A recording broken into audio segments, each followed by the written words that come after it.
8장 26절에서 40절까지 말씀을 함께 봉독을 하도록 하겠습니다. 사도행전 8장 26절에서 40절까지의 말씀입니다. 신약 성경의 200페이지에 있습니다. 한 구절씩 함께 교독을 하도록 하겠습니다. 주의 사자가 빌립에게 말하여 이르되 일어나서 남쪽으로 향하여 예루살렘에서 가사로 내려가는 길까지 가라 하니 그 길은 광야라. 일어나 가서 보니 에디오피아 사람 곧 에디오피아 여왕 간다게의 모든 국고를 맡은 갈리인 내시가 예배하러 예루살렘에 왔다가 돌아가는데 수레를 타고 선지자 이사야의 글을 읽더라. 성령이 빌립더러 이르시되 이 수레로 가까이 나아가라 하시거늘 빌립이 달려가서 선지자 이사야의 글을 읽는 것을 듣고 말하되 읽는 것을 깨닫느냐. 대답하되 지도해 주는 사람이 없으니 어찌 깨달을 수 있느냐 하고 빌립을 청하여 수레에 올라 같이 앉으라 하니라. 읽는 성경 구절은 이것이니 일렀을 때 그가 도살장에게로 가는 양과 같이 끌려갔고 털 깎는 자 앞에 있는 어린 양의 조요함과 같이 그의 입을 열지 아니하였도다. 그가 굴욕을 당했을 때 공정한 재판도 받지 못하였으니 누가 그의 세대를 말하리요. 그의 생명이 땅에서 빼앗김이로다 하였거늘 그 내시가 빌립에게 말하되 청컨대 내가 묻노니 선지자가 이 말한 것이 누구를 가리킴이냐, 자기를 가리킴이냐, 타인을 가리킴이냐. 빌립이 입을 열어 이 글에서 시작하여 예수를 가르쳐 복음을 전하니 길 가다가 물 있는 곳에 이르러 그 내시가 말하되 보라 물이 있으니 내가 세례를 받음에 무슨 거리낌이 있느냐. 이에 명하여 수레를 멈추고 빌립과 내시가 둘 다 물에 내려가 빌립이 세례를 베풀고 둘이 물에서 올라오세 주의 영이 빌립을 이끌어 간지라. 내시는 기쁘게 길을 가므로 그를 다시 보지 못하니라. 빌립은 아소도에 나타나 여러 성을 지나다니며 복음 전하고 가이사랴에 이르니라. 아멘. 할렐루야. 아멘. 살아계신 하나님이 여러분들과 함께 하심을 믿으십니까? 아멘. 이 시간에도 말씀을 통해서 우리에게 찾아오시고 생명의 말씀으로 인도해 주심을 믿으십니까? 아멘. 오늘 마음을 다하여서 주님 앞에 집중하는 시간이 되시기를 바랍니다. 오래전에 제가 수족관에서 빨판 상어를 본 적이 있습니다. 손가락의 중간 손가락 정도의 아주 작은 고기입니다. 물고기인데 그런데 이 빨판 상어는 이마에 빨판이 있어가지고 그 큰 상어 배 밑에다가 배 밑에 붙어서 태평양을 다니는 고기입니다. 비록 그 고기는 작은 물고기이지만 그래서 작은 물고기이기 때문에 자기 힘으로는 도저히 그 넓은 바다를 다닐 수가 없지만 이 빨판 상어는 빨판을 이용해서 큰 상어에 붙어서 태평양 바닷가를 구석구석을 다니게 되었다는 것입니다. 저는 그 빨판 상어를 보면서 그런 생각을 한번 가져보게 되었습니다. 저 빨판 상어가 큰 상어에 붙어서 바닷가를 다니듯이 정말로 믿음의 빨대를 가지고 우리가 주님께 붙어서 인생을 살아가는 것이 얼마나 소중한지를 깨닫게 되었습니다. 하나님께 붙어 있지 아니하고 하나님과 동행하지 아니하고 내 힘으로 인생을 살아갈 경우에는 실패할 수밖에 없지만 그러나 내가 주님과 동행하게 되어졌을 때 주님이 함께 하심으로 풍성한 길로 인도해 주신다는 사실인 것입니다. 여러분, 우리 주님께서 저와 여러분들을 택하시고 부르시고 예수를 믿게 하시고 하나님의 자녀가 되게 하신 하나님의 뜻이 무엇이 있을까요? 하나님께서 왜 우리를 구원의 자녀로 불러주셨을까요? 특별한 이유가 있는 것이죠. 그 이유가 뭐냐면은 우리 주님은 저와 여러분들과 함께 동행하기를 원하시는 것입니다. 예수님을 믿기 전에는 내 마음대로 인생을 살았던 우리였습니다. 그러나 예수님을 믿고 난 이후에는 이제 내 마음대로의 인생이 아니라 날마다 주님과 교제하면서 주님의 말씀을 들으면서 순종하면서 삶을 살아가기를 주님은 원하고 계시는 것입니다. 그래서 하나님께서는 이렇게 하나님과 동행하면서 삶을 살게 되어졌을 때 풍성한 길로 인도해 주신다고 약속하셨어요. 요한복음 15장 5절 말씀에 우리 예수님께서 이런 말씀을 하셨습니다. 우리 다 같이 한번 읽어볼까요? 시작! 나는 포도나무여 너희는 가지라. 그가 내 안에 내가 그 안에 거하면 사람이 열매를 많이 맺나니 나를 떠나서는 너희가 아무것도 할 수 없습니다. 예수님은 무엇으로 비유하고 있습니까? 포도나무로 비유하고 있습니다. 그리고 우리를 무엇으로 비유하고 있죠? 가지로 비유하고 있습니다. 가지가 포도나무에 붙어 있을 때 열매를 맺게 되어지는 것입니다. 그러나 그 가지가 포도나무에 붙어 있지 아니하고 떨어지면 그 가지는 말라서 죽어버리는 것이죠. 여러분, 우리가 예수님께 붙어서 인생을 살게 되어졌을 때 우리 예수님은 우리에게 많은 것들을 공급하시고 열매를 맺을 수 있도록 길을 인도해 주신다는 것입니다. 오늘 우리가 이 본문의 말씀에 보면은 정말로 성령님과 동행한 한 사람을 만나볼 수가 있습니다. 그 사람이 누구냐면은 바로 빌리 집사입니다. 이 빌리 집사가 얼마만큼이나 성령 하나님과 동행한 인생을 살았는지 오늘 이 본문을 통해서 여러분들과 구체적으로 함께 살펴보는 시간을 가지겠습니다. 지난주에 이어서 빌리 집사는 정말로 복음의 열정을 가지고 사마리아 성에 들어가게 되어지죠. 그리고 그곳에 들어가서 복음을 담대하게 전파하게 되어졌을 때에 많은 사마리아 백성들이 예수 그리스도를 믿게 되어지고 주님 앞에 돌아오게 되어지고 정말로 사마리아 성에 최초의 교회가 탄생되어지는 놀라운 역사가 있게 되어집니다. 그런데 성령 하나님은 그것으로 끝난 것이 아니라 빌리 집사를 사마리아 성에서 이제는 광야로 인도합니다. 광야는 사막이지요.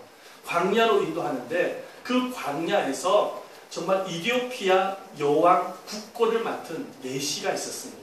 예루살렘에서 예배를 마치고 고국으로 돌아가는 길이었는데 성령 하나님이 빌리 집사를 그 내시에게로 인도해서 빌리 집사가 정말 복음을 전하게 되어지는 것을 우리가 보게 되어집니다. 이렇게 복음을 전하는 빌리 집사의 모습을 보면서 우리가 항상 기억을 해야 될 부분이 있습니다. 그것은 무엇이냐면 복음을 전하는 주체가 사실은 빌리 집사가 아니라 성령 하나님이시라는 것입니다. 성령 하나님께서 지금 빌리 집사에게 말씀하시고 지시하시고 인도하고 계심을 우리가 말씀을 통해서 발견할 수가 있습니다. 그래서 26절 말씀에 보면은 이런 말씀들이 많이 나오죠.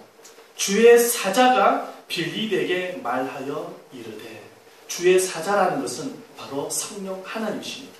부활하신 예수님입니다. 믿으시길 바랍니다. 성령 하나님이 빌립 집사에게 말하여 이르되, 29절 말씀에도 보면은 성령이 빌립들어 이르시되, 39절은 주의 영이 빌립을 이끌어 간지라. 성령 하나님이 빌립 집사의 마음속에 복음을 향한 열정을 심어주시고 그리고 말씀하시고 지시하시고 인도하셔서 빌립 집사가 복음을 전하고 있는 이런 모습을 보게 되어집니다. 그런데 우리가 빌립 집사를 가만히 볼 때 이 빌립 집사가 이만큼 복음을 전할 수 있을 만큼 특별히 무슨 전도의 은사를 갖고 있었다든지 아니면은 전도 훈련을 받았다든지 아니면 예수님의 제자로 특별한 훈련을 받았다든지 아니면 사도들의 무리 속에 들어와서 훈련을 받았다든지 그런 적이 전혀 없었던 사람입니다. 사실은 이 빌립 집사는 복음의 사명하고는 아무런 관계가 없었던 사람이에요. 전도의 전자도 몰랐던 사람이에요. 단지 이 빌립 집사는 어떤 사람이냐, 예루살렘에 있다가 사도들이 전하는 복음을 듣고 예수를 믿어서 예루살렘 교회의 집사가 되어진 것 뿐입니다. 집사가 되어져서 그 교회에서 밥을 날라다 주고 봉사를 했던 집사였던 것이죠. 복음하고는 아무런 관련이 없었던 사람이에요. 이 사람은 전도의 전자도 몰랐던 사람입니다.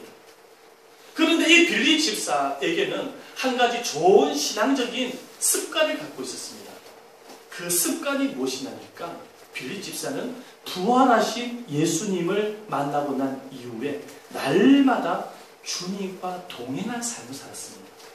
그래서 날마다 기도하고 하나님의 말씀을 묵상하고 주님의 음성을 들으며 순종하면서 삶을 살았던 사람이 바로 빌립 집사였던 것입니다. 스데반 집사가, 우리가 저번에도 말씀을 함께 나눴지만, 스데반 집사가 순교를 당하고 난 이후에 예루살렘 교회에 큰 핍박이 임하게 되어지죠. 그래가지고 핍박을 무서워서 예루살렘 교회 성도들이 많이 이제 피난길로 가게 되었습니다. 이 빌립 집사도 마찬가지로 핍박을 피해서 도망자가 되어졌습니다. 그래서 사마리아 성 가까이 왔었는데 성령 하나님이 빌립 집사에게 말씀하시는 거예요. 사마리아 성으로 들어가서 복음을 전하라. 그런데 그 음성을 듣고 하나님의 말씀을 듣고 빌립 집사는 굉장히 머물렀을 것입니다. 머뭇머뭇거렸을 거예요. 왜냐하면 지금까지 신앙생활에 오면서 단 한 번도 복음을 전한 경험이 없었기 때문입니다. 그리고 사람들 앞에만 쓰면은 마음이 떨려가지고 제대로 말을 할 수 없는 이런 사람이 바로 빌립 집사였어요. 그런데 사마리아 성 근처에 와가지고 도망왔는데 핍박이 무서워서 성령 하나님이 빌립 집사에게 사마리아 성에 들어가서 복음을 전하라고 하니 완전히 이거는 할 수 없는, 정말로 거절하고 싶은 그런 마음을 가지고 있었을 거예요. 머뭇머뭇거렸을 거예요. 그러나 빌립 집사의 특징이 뭐였다고요? 하나님과 항상 뭐 했던 사람이었다고요? 동행하는 삶을 살았던 사람입니다. 하나님과 날마다 동행한 삶을 살았기 때문에 빌립 집사는 자신의 모든 선입견, 생각을 다 내려놓은 거예요. 그리고 자신의 인생의 주인은 내가 아니라 주님 되심을 믿고 순종하는 마음을 가지고 사마리아성에 들어가게 되어집니다. 그리고 순종하는 마음을 가지고 복음을 전하게 되어지는데, 그때부터 성령 하나님이 빌립 집사의 마음속에 복음의 열정도 주시고 복음을 전할 수 있는 입술이 되게 하시고, 또 빌립 집사를 통해서 표적과 이적이 나타나게 하셔서 수많은 사마리아 백성들이 구원을 받게 되어지고 교회가 탄생하게 되어지는 하나님의 역사가 나타나는 것을 볼 수가 있는 것입니다. 여러분, 사마리아 성에 들어가는 것은 쉬운 일이 아닙니다. 왜냐하면 그때 당시에 사마리아 백성들은 유대인들을 굉장히 증오하고 있었고 미워하고 있었기 때문에 들어갔다가는 죽을 수도 있는 것이죠. 순교를 당할 수도 있는 거예요. 그럼에도 불구하고 주님과 날마다 동행한 인생을 살았던 빌립 집사는 주님의 말씀을 듣고 순종함으로 복음의 역사가 나타나게 되어지는 결과를 만나게 되어지는 것입니다. 그런데 오늘 이 본문의 말씀에 보면은 성령 하나님이 사마리아 성에서만 복음을 전하는 것이 아니라 이번에는 빌립 집사를 광야로 인도하십니다. 우리 26절 말씀을 한번 읽어볼까요? 26절입니다. 시작! 주의 사자가 빌립에게 말하여 이르되 일어나서 남쪽으로 향하여 예루살렘에서 가사로 내려가는 길까지 가라 하니 그 길은 광야라. 여러분, 광야가 어떤 곳입니까? 광야는 먹을 것도 없고 먹을 물도 없는 곳이죠. 사람이 살 수 없는 곳입니다. 죽은 땅이에요. 그곳은 사람이 살지 않는 곳입니다. 뜨거운 태양빛이 내리쬐는 사막입니다. 그런데 성령 하나님이 광야로 가라는 거예요. 그 말씀을 듣고 굉장히 마음에 힘들었을 거예요. 왜 광야로 들어가야 되냐는 거예요. 갈 이유가 뭐가 있냐는 거예요. 아니, 나를 보내려고 한다면 차라리 도시, 사람들이 많이 몰려있는 도시 광장이라든지 아니면 회당이라든지 그곳으로 인도하지 아니하시고 왜 하필이면 광야라는 거, 광야. 그런데 빌립 집사는 어떤 사람이었다고요? 누구와 동행했던 사람이었다고요? 하나님과 동행했던 사람. 주님과 동행했던 빌립 집사였기 때문에 정말로 이성적으로 도저히 하나님의 뜻이 이해가 되지는 않았지만, 그러나 자신의 생각을 내려놓고 자신의 모든 선입견을 내려놓고 정말로 말씀에 순종하는 마음을 가지고 광야로 들어가게 되어집니다.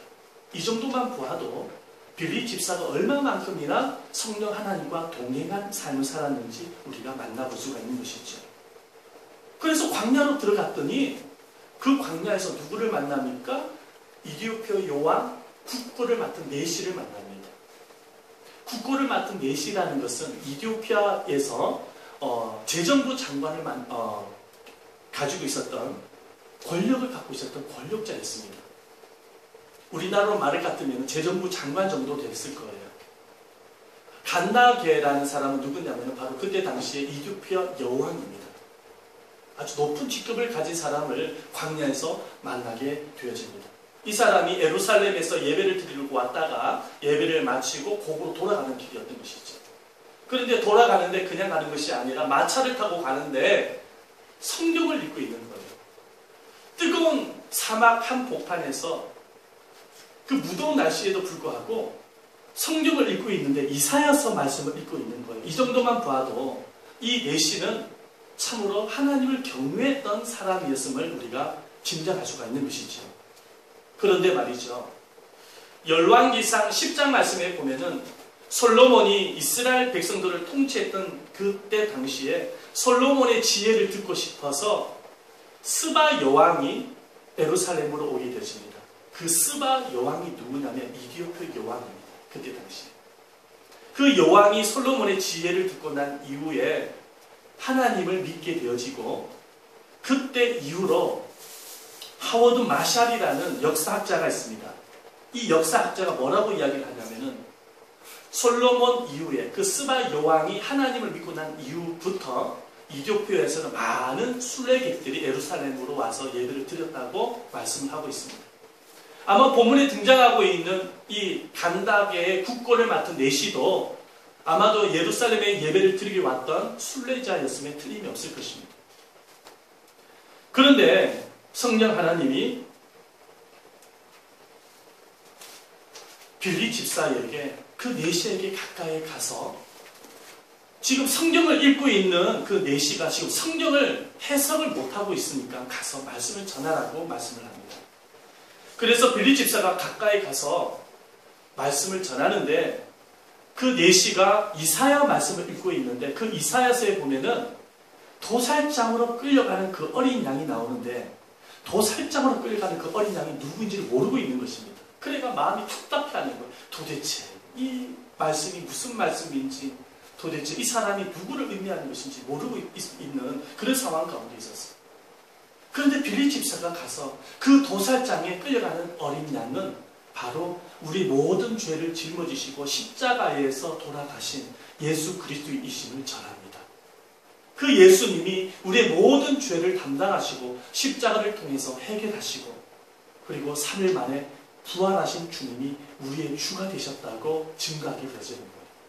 그래서 누구든지 예수 그리스도를 믿게 되었을 때 죄사함을 받게 되어지고 구원의 은혜를 누릴 수 있음을 전하는데 그 말씀을 듣고 내시가 그곳에서 예수님을 믿고 빌리 집사로부터 세례를 받습니다. 우리 말씀을 한번 볼까요? 세례를 받는 장면을 한번 보도록 하겠습니다. 36절 말씀인데요. 성경을 한번 보겠습니다. 36절입니다. 시작! 길 가다가 물 있는 곳에 이르러 그 내시가 말하되 보라 물이 있으니 내가 세례를 받음에 무슨 거리낌이 있느냐. 내시가요 세례를 받게 되십니다. 그리고 큰 기쁨을 가지고 곡으로 돌아가게 되어집니다. 말씀을 한번 볼까요? 자, 한번 보십시다. 39절 말씀 읽어보겠습니다. 시작! 둘이 물에서 올라올새 주의 영이 빌립을 이끌어 간지라. 내시는 기쁘게 길을 가므로 그를 다시 보지 못하니라. 내시의 마음속에 기쁨이 충만했다고 말씀하고 있습니다. 이 기쁨은 어떤 기쁨이냐면 구원의 기쁨입니다. 천국에 대한 기쁨이에요. 이 천국에 대한 기쁨을 가지고 이 내시는 곡으로 돌아가게 되어졌다는 거예요. 그런데 한번 생각을 해보십시다. 내시가 이 천국의 기쁨을 가지고 곡으로 돌아가서 무엇을 했을까요? 아마도 자기가 만난 예수님, 이 구원의 기쁨을 가지고 곡으로 돌아가서 복음을 전파했을 것입니다. 높은 관직에 있었기 때문에 복음을 전할 때도 굉장히 수월하게 전했을 것이에요. 근데 놀라운 사실이 뭐냐면은 오늘날에 이 북아프리카가 있는데 지도에 보면은 북아프리카를 보면은 대부분 이슬람을 믿는 사람들이 많은데 이디오피아만 4,000에서 4,500만 명이 기독교인입니다. 그래서 그 북아프리카에서 이디오피아가 기독교 강국입니다. 아마도 내시가 자기 고국으로 가서 복음을 전파했을 때부터 복음이 확장이 되어졌을 것입니다. 그리고 지금의 이디오피아 기독교 강국을 아마 만들었을 거예요. 하나님께서 그 광야에서 내시에게 믿음을 심어주시고 구원을 주신 이유는 단순하게 내시만 예수님을 믿고 구원받는 것이 아니라 그 내시를 통해서 자기 고국 이디오피아 모든 백성들에게 복음을 전하기 위한 특별한 계획과 섭리가 있었던 것입니다. 이 일을 이루기 위해서 성령 하나님은 빌립 집사를 광야로 인도했던 것이지. 할렐루야. 아멘. 할렐루야. 아멘. 오늘 이 모든 사실을 볼 때 성령 하나님은 결코 혼자서 일을 하지 않으세요. 성령 하나님은 어떤 사람들과 동행하고 어떤 사람을 통해서 일을 해 나가시냐면은 바로 성령 하나님과 동행한 삶을 살아가는 사람을 통해서 일을 해 나가시는 것을 보게 됐습니다. 만약에 빌립 집사가 성령 하나님의 말씀에 순종하지 못했다고 한다면 이와 같은 복음의 역사는 나타나지 않았을 것입니다. 아마도 하나님은 다른 사람을 통해서 일을 하셨을 거예요. 그러나 빌립 집사의 특징이 있었다 그랬죠. 빌립 집사는 항상 날마다 무엇을 했다고요? 누구와 동행했다고요? 하나님과 동행한 삶을 살았다는 것입니다. 하나님과 동행한 삶을 살아가는 것. 사랑하는 여러분, 하나님이 우리를 택하시고 부르셔서 하나님의 자녀 삼아 주셨고 우리에게 믿음의 선물을 주셨고 우리에게 구원을 베풀어 주신 특별한 이유가 무엇일까요? 우리를 왜 하나님의 자녀로 부르셨을까요? 이유가 무엇일까요? 그냥 복만 받기 위해서 우리를 부르셨을까요? 결코 그렇지 않습니다. 하나님이 우리를 부르신 이유 중에 이유가 뭐냐면은 우리 주님은 저와 여러분들과 동행하기를 원하시는 것입니다. 함께 하기를 원하시는 것입니다. 날마다 동행하기를 원하시는 것입니다. 함께 동행함으로 말미암아서 저와 여러분들을 통하여 교회를 세워가기를 원하십니다. 뿐만 아니라 우리를 통하여서 주님의 복음이 전파되어지기를 원하고 주님의 나라가 확장되어지기를 원하시는 것입니다. 정말로 복음에 굶어지고 우상 숭배로 가득했던 이 양주 지역에 하나님께서 예담 제자교회를 세우신 목적, 이유 또한 그리고 지금까지 여러 가지 많은 어려움들이 있었지만 그 어려움에도 불구하고 그 어려움을 이겨내고 예담 제자교회가 여기까지 오게 되어진 것은 성령 하나님이 예담 제자교회와 함께 하시고 동행해 주셨기 때문입니다. 제가 목회를 감당하면서 하나의 철학이 있습니다. 그 철학은 무엇이냐면 한번 따라해 보시겠습니까? 기도보다 성령보다 앞서지 않게 하소서. 성령보다 앞서지 않게 절대로 나의 계획대로 나의 생각대로 움직이지 않으려고 노력을 하고 있습니다. 기도보다 성령보다 앞서지 않기 위해서 몸부림을 치고 있어요. 초창기 때는 잘 몰랐을 때는 1월부터 해서 12월 달까지 계획을 세웠습니다. 목회 계획을 세웠어요. 1월 달에는 무엇을 하고 2월 달에는 무엇을 하고 5월 달에는 무엇을 하고 그런데 말이죠. 그렇게 계획을 세워서 해보니까 제가 경험했어요. 단 한 번도 계획대로 된 적이 없더라고요. 그 내 계획이에요. 내 계획. 인생을 살아오면서도 계획적으로 한번 살아보았습니다. 내가 인생을 이렇게 살아야지 이렇게 살아야지 이렇게 마음에 결심을 하고 인생을 살기 위해서 애를 쓰고 노력을 했거든요. 그럼에도 불구하고 말이죠. 내 인생 내 마음대로 안 되더라고요. 아마 여러분들도 경험해 보셨을 거예요. 여러분들 인생 여러분들 마음대로 되던가요? 여러분들 뜻하는 대로 되던가요? 되던가요? 되는 것처럼 보이는 얼굴 보니까 제가 경험적으로 해볼 때 내 인생도 내 마음대로 안 되더라고요. 깨닫게 됐어요. 아 그렇구나. 내 인생 내 마음대로 되는 게 아니구나. 목회도 내 마음대로 되는 것이 아니구나. 성령님이 인도해 주셔야 되는구나. 이걸 깨닫게 되죠. 그래서요 지금 목회를 하더라도요 계획이 없어요. 네, 계획을 세우지 않습니다. 무엇을 하냐면 날마다 주님과 동행하기 위해서 몸부림칩니다. 주님 앞에 기도하고 주님의 말씀을 묵상하고 말씀을 듣고 순종하기 위해서 몸부림을 치는 것입니다. 내 인생의 도화지에 그림을 내가 그리는 것이 아니라 주님이 그림을 그릴 수 있도록 내어 맡기는 인생을 살고 있는 거예요. 목회도 주님이 스케치를 하셔가지고 주님이 내 목회를 인도해 주실 것을 저는 기대하는 거예요. 얼마 전에 선배 목사님으로부터 연락이 왔어요. 목사님이 저한테 부탁을 하는 거예요. 강원도 속초에 100명 이상이 되는 목사님들이 수양회를 한다고 합니다. 수양회.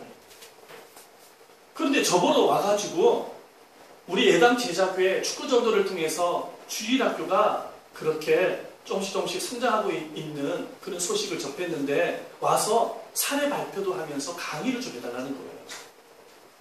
그래서 제가 선배 목사님한테 그런 이야기를 했어요. 목사님, 작은 교회 목사님 제가 어떻게 그 100명이 넘는 목사님들 앞에서 제가 제대로 설교를 할 수 있고 강의를 할 수 있겠습니까? 제가 뭘 할 수 있겠습니까? 저보다 큰 교회 목사님들이고 그리고 저보다 경험이 많은 목사님들인데 내가 어떻게 그 목사님들 앞에서 강의를 할 수 있겠습니까? 그런데 선배 목사님이 제가 와가지고 해주기를 원하시는 거예요. 그래서 내일 강원도 속초에 가서 목사님들 앞에서 제가 사례 발표를 해야 됩니다. 이미 뭐 발표할 것을 이미 다 준비를 해놨어요. 근데 제가 곰곰이 생각을 했어요. 아니, 저보다 나이도 많으시고 목회 경험도 많으시고 큰 교회 목사님도 분명히 계실 텐데 내가 어떻게 그 목사님들 앞에서 이런 사례 발표를 할까? 그런데 기도하는 가운데 곰곰이 생각을 해볼 때 주님이 나를 이렇게 인도하고 계시구나라는 것을 깨닫게 됐어요.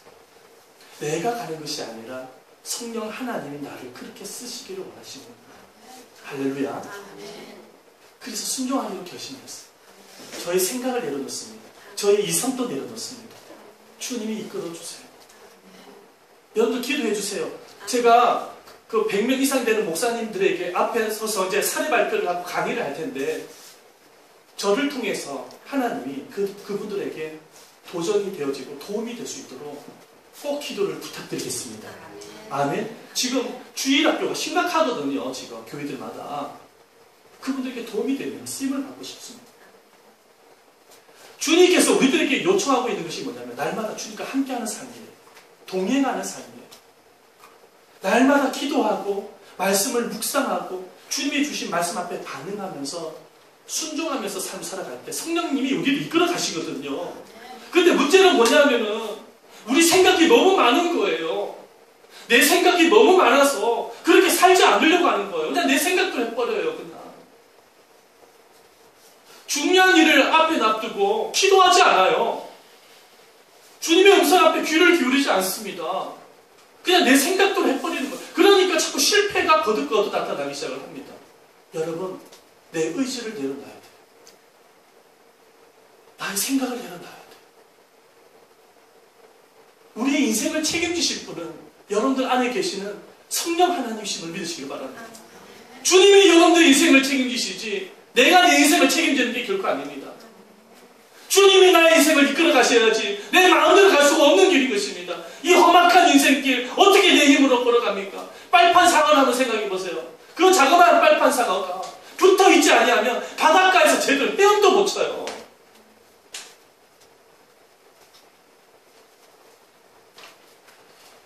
어떤 사람들은 이 성경을 보면서 이렇게 생각하는 사람이 있어요. 빌립 집사처럼 어떤 직통 계시를 받아야 그것이 주님과 동행하는 삶이다. 이렇게 착각하는 사람이 있습니다. 여러분, 하나님은 직통 계시로 우리를 이끌어가지 않습니다. 성경이 완성되지 않는 옛날에 과거에는 하나님이 다양한 방법을 통해서 계시하셨습니다. 일반 계시라고 해서 때로는 불꽃 가운데에 계시하시기도 하시고 구름을 통해서 계시하시기도 하시고 때로는 현현이라고 해서 천사의 모습으로 나타나셔서 계시하시기도 하시고 말씀을 들리는 가운데에서 계시하시기도 하셨습니다. 그러나 오늘 시대는 어떤 시대냐면 성경이 완성된 시대입니다. 할렐루야. 성경이 완성된 시대예요.